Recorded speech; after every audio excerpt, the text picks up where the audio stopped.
All right, take 15, daily 15. I don't know what Mike has been calling it lately. We'll go with take 15 for the time being. I'm your host, Ernest EJ Christian, alongside, of course, Joe Lopez. Joe is the only constant on his dailies so far. I know, right? It's always the gay guy you can depend on. Absolutely.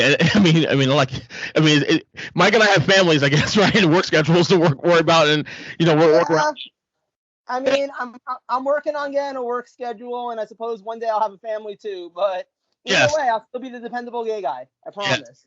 Anyway, last night, AEW Dynamite. And of course, the joke on the show, of course, is that I'm the AEW Mark. I only show up for the AEW portion of the podcast. Which, okay, whatever. To be fair, it more feels like at this point you and I are the AEW fans, and Mike specifically doesn't show up for AEW talk. Yeah, and by the way, he had an opportunity to come on the show today. He's like, "Yeah, you guys don't do it. See you tonight. See you tonight."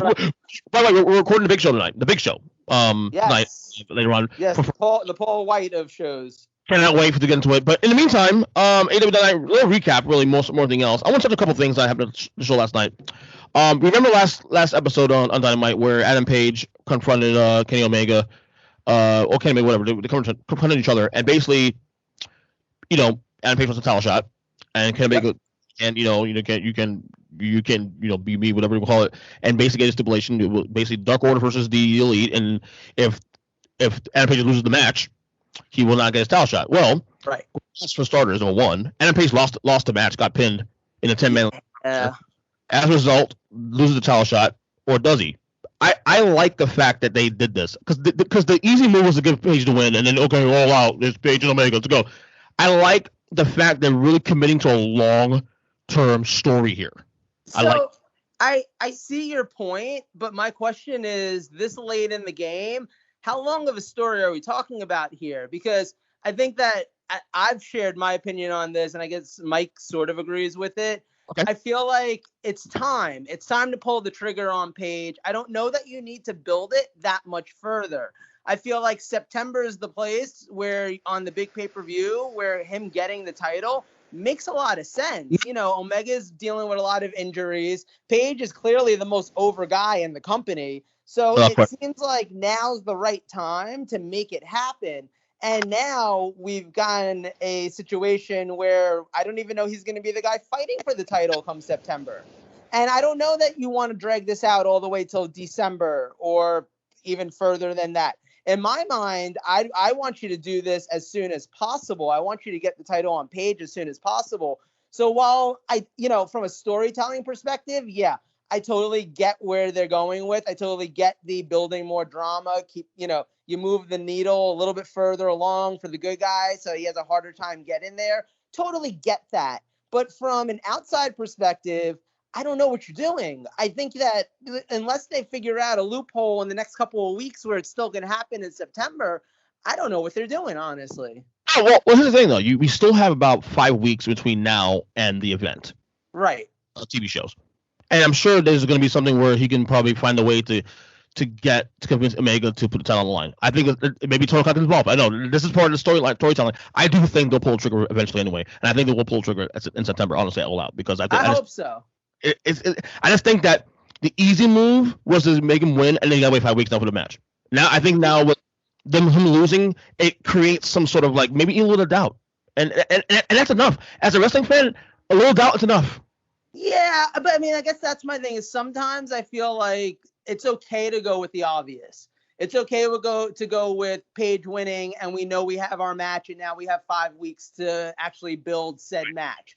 And now in the situation that we're in, we don't know that we even have that match. Like, if you're a fan who was invested entirely in Omega versus Page, and you watched last night and you saw Page lose the opportunity to get that match, you might not tune back in next week. You might be out now. You might be like, you know what? They're not going to give me the match that I wanted, so F it. Like, I'm done. Maybe. That's a possibility. And it's a risk that they take. I'm going to say this, though. The match was really entertaining. That 10-man tag was really fun. The match was entertaining. I hate the intro. Really? I kind of loved it. No, Dark Order intro, loved it. The Elite intro, it's corny. It's corny. I'm literally watching it right now again. It's corny, but I love it. I don't think Kenny Omega ever touched a basketball until last night.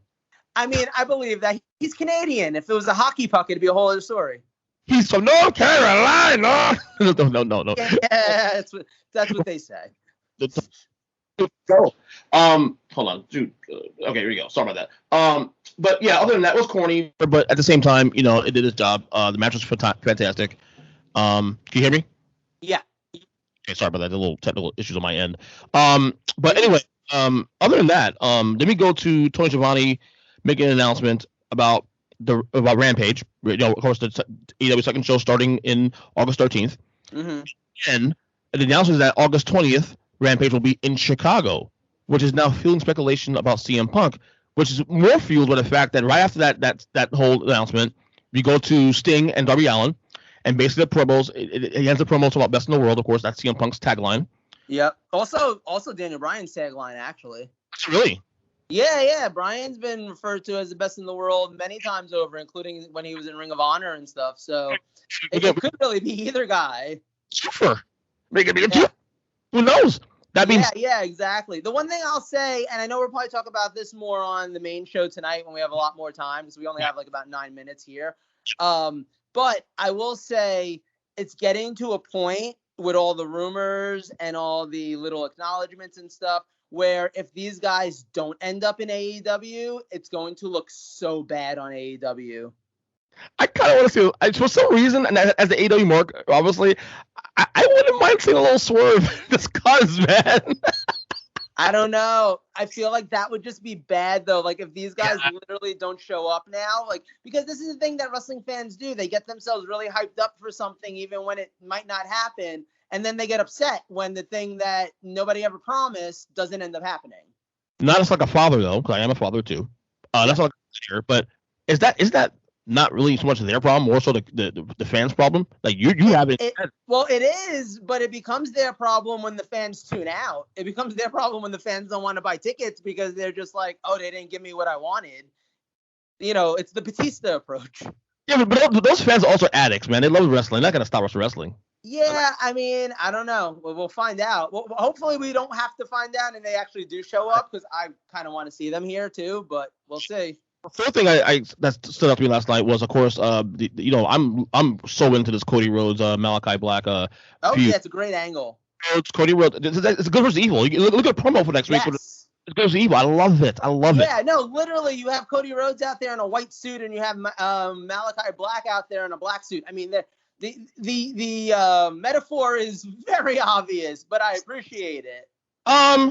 Now they're doing the match next week. Obviously, yesterday on the show, Cody's doing an interview on the announce table, and then Malachi Black, of course, gives him black mass, all that there, all that. Okay, I'm okay with them having the match next week, but does it feel a little too early? It is way too early. I have enough confidence in AEW, call me crazy, to think that next week will end up being some kind of schmaz, and like we don't actually get a match, or like it ends in like a DQ or double count out, whatever. Something crazy has to happen where it's not the actual match between these two, because why are you giving that away after only 3 weeks on an episode of Dynamite? Like, at least save it for a big episode of Dynamite in a month or two, or at least save it for the pay-per-view. I don't know that we need it to be match number 3 coming to pay-per-view, because I've already seen them wrestle twice. What am I paying for? Yeah. Yeah, I can see a schmaz. I could definitely see some funny business going on. Some shenanigans. Because that costs my also too. Like, why would you give away this match so early, like on a Dynamite? Exactly. They're already have big matches right now. You don't have to give this one away like that. Exactly. I just hope. I mean, if you're the booker here on this feud, like, and look, and for the record, Cody's been good so far the first 2 years in terms of like, not taking like being the main guy in terms of like every match. Like, he's giving over MJF, he's giving over Jericho's giving over. Who's the other guy that he lost to? That lost stipulation. To was it It wasn't Moxley. Who was it back in 2 years ago where he lost? I thought it was Jericho, to be honest. Jericho, right? It was Jericho. Yeah, I think so. No, you're right. He puts people over. There's no question about that. So, I mean, if the match ends up actually being a match next week, at the very least, I don't see Cody winning. I'll say that much. Right. Like, who gets hurt more by losing a match out the gate of these two? Because it's happening so soon, I don't think that... I think that the fact that it's happening so soon hurts them both. Yeah, I agree with you. Yeah, it's not even about who wins and who loses. I think it's really just like you're pulling the trigger a lot sooner than you need to. That's why I can see something happen like last night. Adam Page loses last night in Eliminator, but he looks strong still because it took like fucking 3 guys to beat him. Oh yeah, and that's a completely different thing, obviously. All right, we got about 5 minutes left, so let's go. The last thing I want to talk about from last night's Dynamite: Chris Jericho, Nick Gage, bloody match. Look, I'm not a fan of these things normally, these death matches. Yeah. But I was entertained. I was entertained. My wife and I were watching at the same time. She's like, "Oh my god, I can't watch this. It's crazy." Like whatever. Jericho wins. Obviously, took some major bumps last night. Jericho wins. MJ now announces that labor number 3 is a matchup with an old rival from 15 plus years back, in Juventud Guerrero, his old rival from WCW. Yeah. Stipulation, I believe, is that he cannot win a match without ending from the top rope. Like he has to, the move he does to win a match has to be from the top rope. Oh wow. So I'll say this, and I said it to you before we started recording. I fell asleep while watching the show last night, and I woke up, like halfway didn't when that was happening. I didn't see the Jericho Gage match yet. I'm going to watch it now. But I thought I dreamt the mention of Juventud Guerrero coming in next week. And apparently I did not. Apparently that is a real thing. I don't know what kind of shape he's in right now. I think he's been actively wrestling in Mexico for a pretty long time, so it's not like they're dusting him off. It's not like Dean Malenko's going out there wrestling a match after not being active for the last 20 years. I think Juventud is actually a pretty active wrestler, so the potential is there for it to be a really good match, and they did certainly have a lot of classic matches in WCW back in the day on TNT, ironically on Nitro and stuff like that. So it's kind of cool throwback, and I do appreciate also that I feel like when the MJF, like 5, whatever it is of Jericho that they're going with for this thing, when that was first announced, it seemed like an obvious gimme that it was going to end up just being Jericho versus all of the members of the Pinnacle. And now, other than having the first match against Shawn Spears, he's not had to wrestle any of the members of the Pinnacle. He's only had to wrestle, at this point, different guys. They've taken it in different directions. They brought in Nick Gage. They're bringing in Juventud Guerrero. Who knows where they're going to go to the last 2? I mean, if Goldberg were available, that'd be a fun one, but obviously he's not. Like, there's still room, though, where they can do some different things, and I kind of appreciate that they're doing something different with that. I do appreciate it, too. And again, this is the flexibility of being AEW, like, because you're not, look, WWE, they do what they do. They're a corporation. They're the elite. The AEW has the opportunity now to do these kind of things where they can bring guys from outside and whatnot. And it's good. And I'm really looking forward to label number 4 because he's going to win label number 3. He's going to win. Of course. There's no scenario where he's losing any of these, which is also a good thing about them bringing some guys in and stuff, because, like, what does it really do for the Pinnacle if he had ended up just beating all 4 members of the Pinnacle or 5 members of the Pinnacle and then wrestling MJF? That wouldn't have gotten us anywhere. That would have just made the Pinnacle kind of look weak. So at least now it's like, Nick Gage isn't losing anything by losing to Chris Jericho in his first match in AEW. Juventud Guerrero isn't losing anything by losing to Chris Jericho in what probably might be his only match in AEW. So it's kind of really good that they're doing different things with it, honestly. Okay, we got a minute and a half left. Just one thing real quick I wanted to add. So last night, speaking of Pinnacle, FTR defeats Santana Ortiz. Am I crazy, or was that match a letdown? A little bit, but am I mad more? Should I be mad that, they continue I feel like they're burying these guys still. They get a little momentum and they fucking stop it. Yeah, that's been the push that or lack of push that they've given Pride and Powerful since day one, to be perfectly honest. It's disappointing. And the thing is, like, this is a feud. I wouldn't have had this match last night. This is another match that you save for a big show. You save it. It should be a main event match, honestly. That's the level of talent that these guys have. I felt like they got all of 5. I don't know how long the match actually was, so I'm not going to say. But it felt really short, and it felt really anticlimactic. I'm sure we're going to get a round 2, probably a round 3, probably at the pay-per-view. Maybe they'll get the chance to steal the show. But what they did last night, it felt like a waste of time to me. Yeah, and again, Prime Power should be tag champions next year. They really should. They'd have to be built up though. That's for sure. Yeah, that's up to the fucking bookers to do it properly. They don't do it right. Oh, yeah. Hey, you got enough time to start plugging shit? Yeah, go ahead. What do you got? I don't plug shit. You plug shit. Okay. Including my shit. Plug my shit. I'll plug your shit in your abs. Egypt Christian 7 on Twitter. Joe's at is it JLo Sugar or Sugar JLo? JLo Sugar, right? JLo Sugar because I didn't understand how Twitter worked when I signed up. Make up your fucking mind. How about that? Of course, Mike's also they call me Bern, Bern. That's like Bern as in Bernie Sanders. Yes.